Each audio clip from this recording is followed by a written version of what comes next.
반갑습니다. 네, 날씨가 많이 춥죠. 네, 한 달 전에 에어컨 틀었던 것 같은데, 이제 난방을 틀고 있는 그 삶을 보면서 참 여러 가지 생각들을 많이 해보게 되는 것 같습니다. 감기 조심하시고 강건하게 또 이 시간들 보내시기를 축복합니다. 우리 이 시간 함께 하나님 말씀 나누기를 원합니다. 혹시 여러분 매너리즘이라는 단어를 혹시 알고 계십니까? 매너리즘이라는 단어는 항상 틀에 박힌 일정한 방식이나 태도를 취함으로써 신선미와 독창성을 잃는 일이라고 정의를 내리고 있습니다. 여러분 매너리즘에 빠져 보신 적이 있으신가요? 매일매일 반복되는 일상과 바쁜 일상 가운데 매너리즘에 안 빠지려고 하지만 매너리즘이라는 단어는 우리에게는 참 익숙한 단어인 것 같습니다. 저 역시 마찬가지입니다. 매너리즘이라는 단어가 사실은 피할 수 없는 단어이기 때문에 너무 익숙한 단어이기도 하지만 또 때로는 경계해야 되는 단어이기도 하기 때문에 참 이 매너리즘이라는 단어가 낯설지 않은 단어이고 우리의 삶의 모습이 아닌가라는 생각을 해보게 됩니다.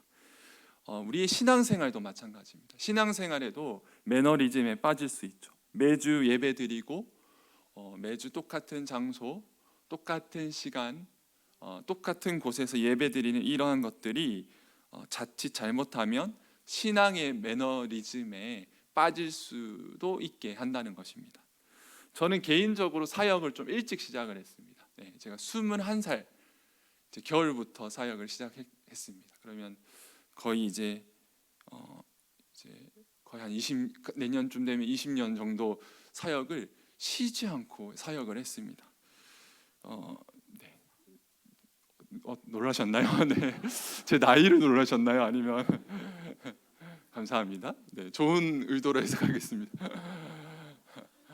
근데 이제 이렇게 사역을 하다 보면 매너리즘을 참 많이 느꼈던 것 같습니다. 매번 똑같은 사역, 물론 중간에 사역을 쉰 적은 없었습니다. 사역을 쉰 적은 없었는데 중간중간 달려오다가 너무나도 힘들기도 했고 또 중간에 고통스러울 때도 있었고 멈춰섰을 때도 있었던 것 같습니다. 그러나 이 다양한 감정이기도 하고 필요한 시간이기도 한 것 같습니다. 근데 이러한 문제는 저 혼자만의 고민이 아니라 우리 모두의 고민이 아닌가라는 생각을 해보게 됩니다. 그런 의미에서 신앙의 의미에서 여러분 예배란 뭘까요? 예배란 뭘까요? 예배란 하나님을 높이고 하나님을 찬양하는 것, 그것이 예배일 수 있는데요. 그 신학교에서 꼭 이제 언급이 되는 돈 셀리어스라는 학자가 지은 예배의 감각이라는 책에 보면 예배를 감각으로 해석을 합니다. 그는 서두에 이런 말을 하는데요. 우리 인간은 인생과 삶에 있어서 살아있는 감각을 느끼고 살아야 된다는 겁니다. 예를 들어서 관계에 있어서 서로를 바라볼 때 감각이 있어야 된다는 겁니다. 감동도 있고 때로는 분노도 있고 때로는 슬픔도 있고 때로는 답답함도 있고 이 감각이 살아 있어야 된다는 겁니다. 다른 말로 또 세상에 대한 감각도 있어야 된다고 합니다. 세상의 부정의스러운 것들, 정의롭지 못한 것들을 바라보면서 어떠한 답답함과 연약함을 누릴 수 있어야 된다는 게 이 학자의 주장입니다. 그런데 이 학자가 또 한 가지 더 얘기하는 것은 예배를 드릴 때도 감각이 살아나야 한다는 겁니다. 누구를 향한 감각이요? 바로 하나님을 향한 감각. 우리가 예배 드릴 때 그냥 예배 드리는 것이 아니라 예배를 통하여서 하나님의 은혜가 느껴지고 또한 예배를 드릴 때 예배할 때 하나님 앞에 답답한 심정이 탈로 나기도 하고 하나님 앞에서 몸이 건조한 것이 아니라 아프나 아니면 따뜻하나 아니면 회복이든 여러 가지 모든 감각들이 살아날 때에 그것이 바로 예배라고 고백을 하고 있는 것입니다. 즉 예배는 하나님 앞에서의 감각의 회복, 하나님 앞에서 죽어있던 우리의 모습들이 다시금 회복되는 것, 그것이 바로 예배이고 그것이 바로 예배의 회복이라고 이야기를 하고 있습니다. 여러분 좀 어려운가요? 좀 더 쉽게 말하면 우리가 누군가를 좋아하고 신경 쓴다고 생각해 보십시오. 누군가를 좋아하거나 신경을 쓰면 그를 위해서 배려도 하고 또 그를 생각하면서 막 좋은 것들을 해주고 싶고 우리 온 감각이 예민해지지 않습니까? 여러분 그 연애 초기 때 생각나십니까? 상대방이 자리에 앉고 서는 게 보이지 않습니까? 물 달라고 하지 않아도 그녀와 그녀의 목마름이 느껴지기도 하고 없었던 감각이 온 몸으로 우리 느낄 수 있지 않습니까? 바로 이것이 감각의 회복입니다. 예배를 드릴 때 하나님을 만날 때 그렇게 우리가 하나님을 신경 쓸 수 있다는 것. 그렇다면 이 감각을 회복하기 위해서는 무엇이 필요합니까? 여러 가지 것들이 있겠지만 오늘 말씀을 통해서 우리가 발견할 수 있는 것은 저를 따라해 보겠습니다. 낯설어지는 것. 우리가 드렸던 모든 환경들 가운데 낯설어지기 시작하면 감각이 다시 살아난다는 겁니다. 여러분, 우리의 감각은요 무덤덤합니다. 당연한 겁니다. 그것이 평안한 상태죠.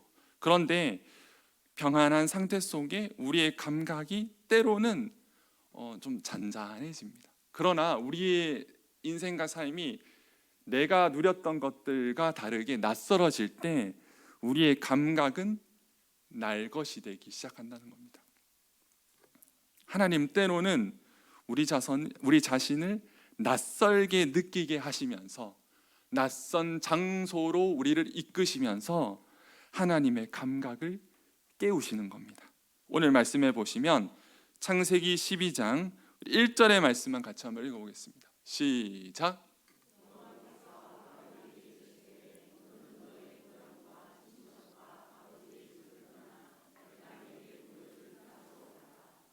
네, 아멘. 감사합니다. 아버지의 집을 떠나 하나님께서 새로운 명령 내리신 거죠. 갈대아 우르를 떠나 가나안 땅으로 나오시는데 당시 갈대아 우르는 아주 번창한 도시이지 않습니까? 동시에 당시의 자신의 집은요 단순히 집의 의미가 아니라 나를 보호해주는 최소한의 법적인 테두리이자 어떤 군사적인 테두리였습니다. 그런데 그것을 벗어나서 새로운 곳으로 가라는 것은요 어찌 보면은 자신을 죽이는 행위와도 같았습니다. 그런데 하나님은 너 여기에 있고 너 여기에 있어서 너 이 자리에서 하나님을 만나라고 하지 않으시고 이 자리를 떠나서 낯선 곳에서 하나님을 만나라라고 고백을 하고 있는 것입니다. 여러분 하나님은 언제나 늘 이렇게 우리를 낯선 곳으로 이끄십니다. 장소만이 아니라 낯선 감정, 낯선 사건, 예기치 못한 어려움, 예기치 못한 슬픔이라는 수많은 낯선 사건들을 통하여서 우리를 만나신다는 것입니다. 여러분 언제 하나님을 만나셨습니까? 낯선 그때, 부정하고 싶은 그때 우리는 하나님을 만나게 되는 것입니다. 아브라함의 여정의 지도를 한번 보십시오. 당시 시대는 정말로 이 거대한 땅에서 이 우르르 여러분이 보시는 사진의 우측의 우르에서 이제 가나안 땅을 향해 그리고 또 애굽 땅을 향해 나아가는 겁니다. 하나님은 계속해서 아브라함을 초청하시면서 새로운 곳으로 우리를 부르시고 계신 겁니다. 이스라엘 백성들도 부르셨죠. 이스라엘 백성도 하나님께서 더 이상 애굽 땅에서 머물지 말고 이제는 다시 가나안 땅으로 향하기를 원하시는 겁니다. 여러분 선교 가보신 적 있으신가요? 해외 선교나 단기 선교 아니면 국내 선교든 여러분 우리 선교를 가면 여러분 뭐 어떤 감정이 드십니까? 왜 선교 갔다 오면 은혜를 받죠? 네, 바로 낯선 곳이 주는 감각이 우리를 새롭게 한다는 겁니다. 죽어있던 감각을 깨우는 겁니다. 일상에 젖어 있던 감각들이 새로운 환경에서 예배를 드리고 또 사역을 하면서 섬기면서 단기 선교와 해외 선교와 아니면 국내 선교를 통하여서 우리의 죽어 있던 감각들이요, 그때 다시금 되살아난다는 것입니다. 우리는 이렇듯 하나님께서 계속해서 낯선 곳을 통하여서 역사하시는 하나님을 기억할 수 있어야만 합니다. 사랑하는 성도 여러분, 장소뿐만 아니라 하나님께서 우리에게 종종 경험하게 되는 낯선 경험, 예기치 못한 일들, 연약함, 쓸쓸함, 그런 것들이 참 답답하고 힘들지만 그곳이 하나님의 은혜의 장소임을, 하나님을 만날 수 있는 만남의 장소임을 기억하는 은혜가 있기를 간절히 축복합니다. 하나님은 낯선 곳에서 나아가게 하셔서 사명을 주시고 소명을 주시는 분이십니다. 여러분, 출애굽기 19장 1절 같이 한번 읽어보겠습니다. 시작. 이스라엘 자손이 애굽 땅을 떠나 지 3개월이 되던 날 그들이 시내 광야에 이르니라. 19장 6절도 이제 한번 읽을 텐데요. 이스라엘 자손이 애굽 땅을 떠난 지 3개월이 되던 날 그들이 시내 광야에 이르렀을 때 또 하나님께서 말씀을 주시는 겁니다. 6절의 말씀을 읽겠습니다. 시작. 너희가 내게 대하여 제사장 나라가 되며 거룩한 백성이 되리라. 너는 이 말을 이스라엘 자손에게 전할지니라. 아멘. 하나님은 이스라엘 백성에게도 여기서 머물지 말고 이제 너는 제사장 나라가 되어서 너희 나라의 소명과 사명을 감당하라고 말씀하십니다. 계속해서 하나님은 낯선 곳으로 우리를 향해 나아가길 원하는 것입니다.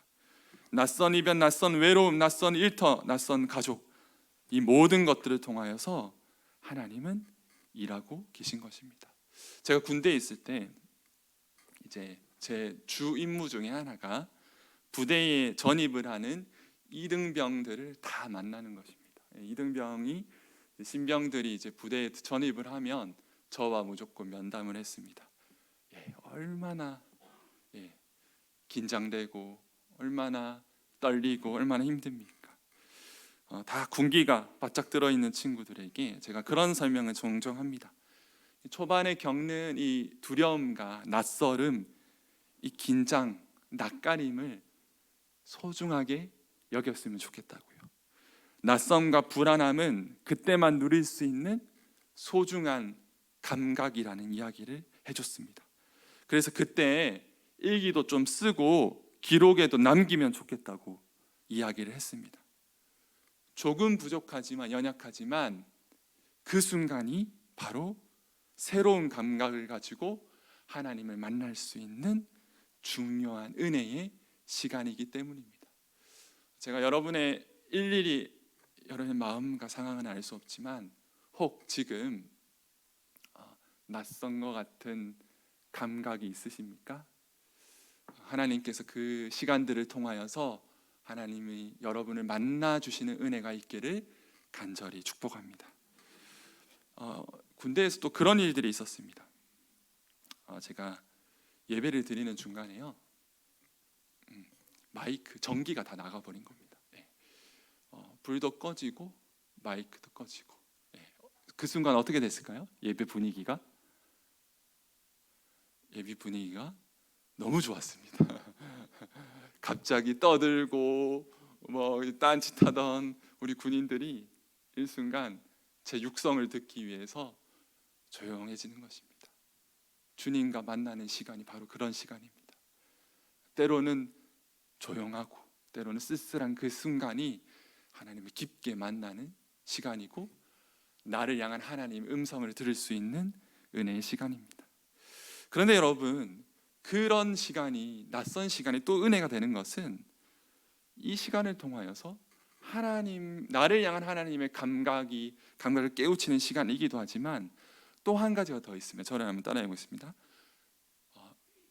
옆에 있는 사람을 위한 감각이 회복된다. 무슨 말인가요? 우리 출애굽기 23장 9절의 말씀을 같이 한번 읽어보겠습니다. 시작. 너는 이방 나그네를 압제하지 말라. 너희가 애굽 땅에서 나그네 되었은즉 나그네의 사정을 아느니라. 아멘. 우리의 낯선 경험은요, 다른 이를 이해할 수 있는 감각을 깨우칩니다. 아파 본 사람이요, 아픈 사람 마음 아는 겁니다. 그 낯선 공간에 있었던 사람만이 그 낯선 공간의 쓸쓸함을 알 수 있는 것입니다. 하나님은 이스라엘 백성에게 그 경험을 허락하신 이후에 너희는 나그네를 압제하지 말라고 말합니다. 여러분, 하나님을 믿는다는 것은 무엇입니까? 하나님을 향한 감각이 회복되고요, 하나님을 믿는다는 것은, 우리가 하나님을 잘 안다는 것은, 하나님을 깊이 있게 안다는 것은 바로 상대방을 향한 감각이 회복되는 것입니다. 다른 말로 하나님 사랑, 이웃 사랑입니다. 하나님을 믿으면 믿을수록, 예수님을 사랑하면 사랑할수록 하나님을 향한 예배의 감각이 깊어지고 깊어질수록 우리는 옆에 있는 사람, 우리 이웃을 향한, 세상을 향한 감각이 회복되기 시작합니다. 이것은 우리를 향한 하나님의 놀라운 부르심입니다.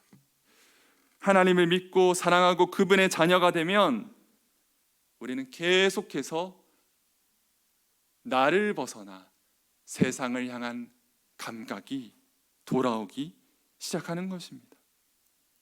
매너리즘의, 여러분, 영적인 매너리즘의 부정적인 반응은요, 바로 이것에서 우리가 출발할 수 있는데, 영적인 매너리즘의 가장 큰 단점 중에 하나는 상대방을 향한 감각이 죽어버린다는 것입니다.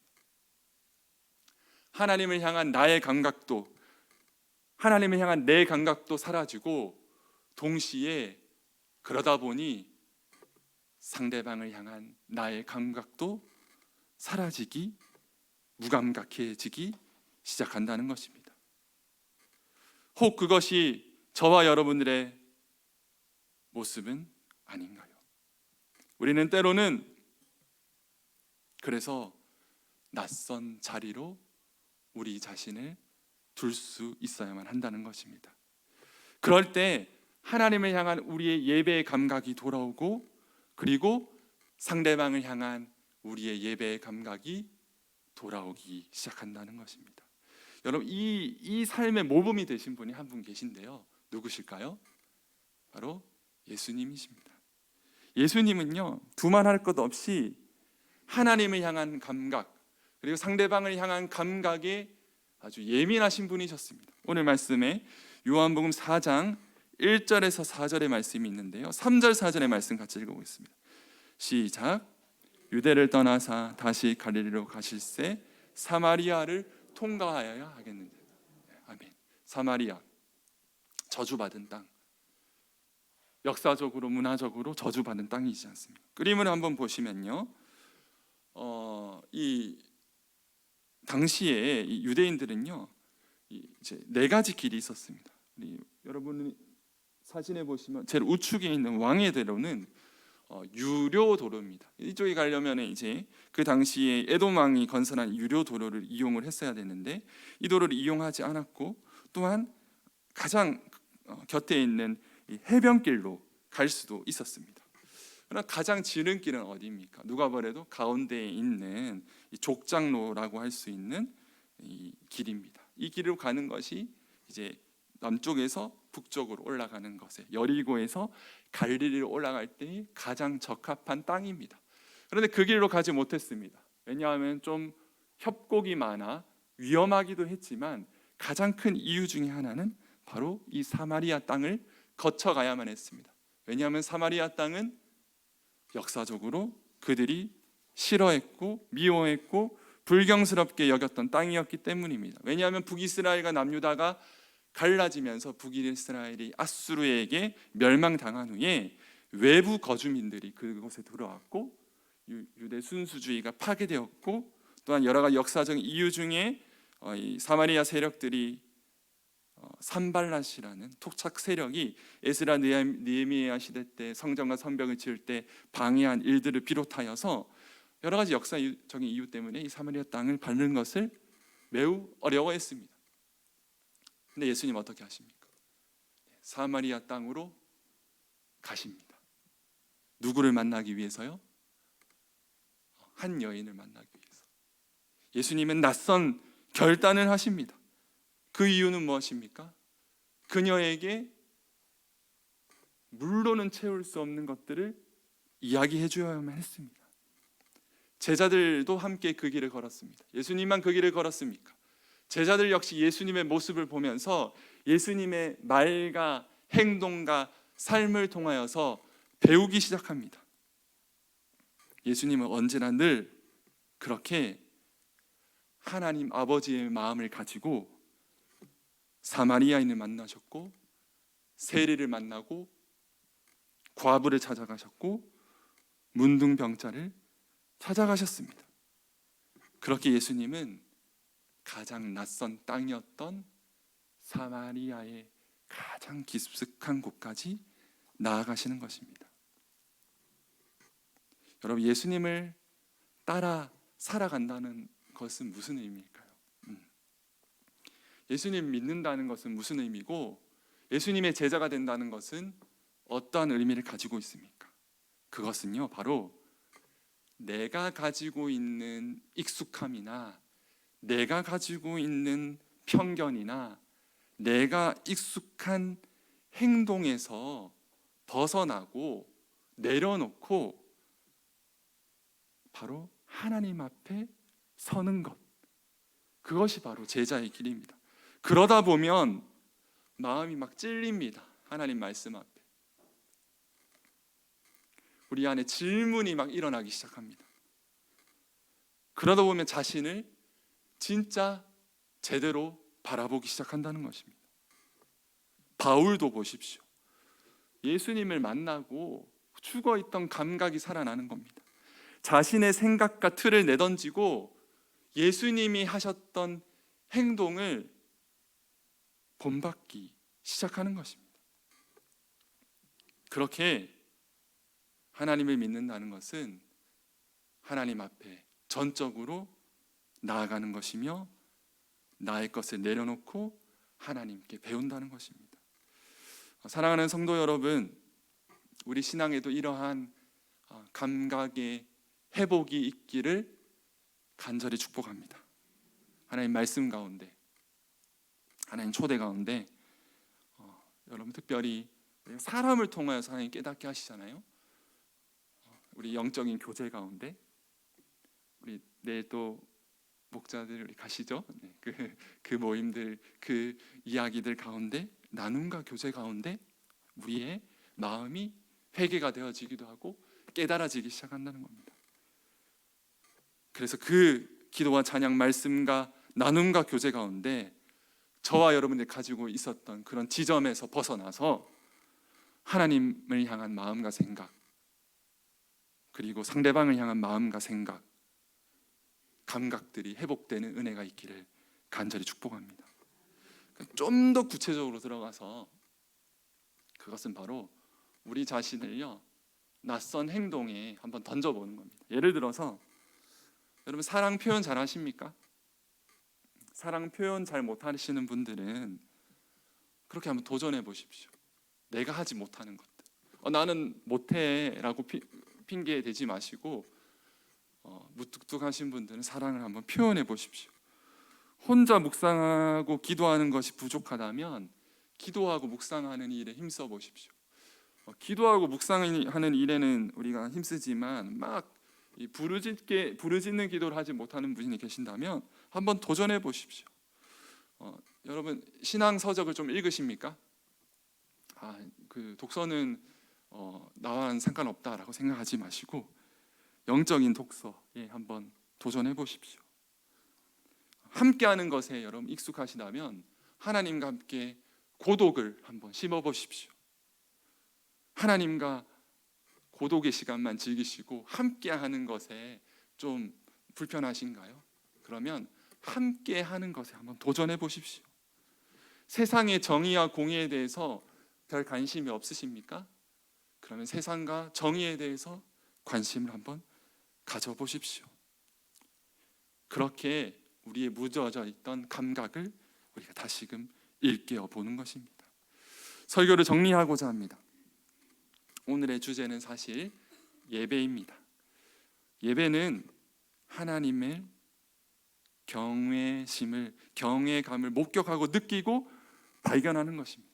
그럴 때 우리의 감각은 새로워지는 것입니다. 반주를 좀 부탁드릴게요. 여러분, 이것은 어디에서 가능합니까? 아까 얘기했듯이 바로 낯선, 때로는 우리 인생과 삶의 그 연약한 장소가 하나님을 만날 수 있는 장소입니다. 여러분, 이것이 위로와 격려가 되기를 간절히 축복합니다. 또 하나, 여러분, 우리가 정말 하나님과의 감각이 회복되면 우리에게 주어지는 또 다른 감각의 회복이 있는데, 그것은 바로 사람을 향한 감각의 회복입니다. 예수님께서 그렇게 바쁘시고 그렇게 수많은 사역을 감당하셨지만 예수님의 온 마음은요, 사람을 향해 있으셨습니다. 그래서 그 사마리아 땅으로 나가시는 겁니다. 우리 안에 그 감각도 회복되어지기를 축복합니다. 진정 하나님의 만남이 있는 곳에, 진정한 예배가 있는 곳에, 진정한 주님과의 교통이 있는 곳에 진정한 나와 진정한 이웃을 그제서야 우리는 만날 수 있는 것입니다. 우리 시간 함께 두 눈을 감고 잠시 기도하실 때, 하나님 아버지,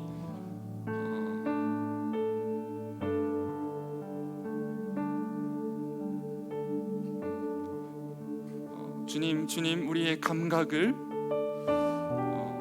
주님을 향한 그 감각을 주님 회복시켜 주시옵소서. 우리를 새롭게 하여 주시옵소서.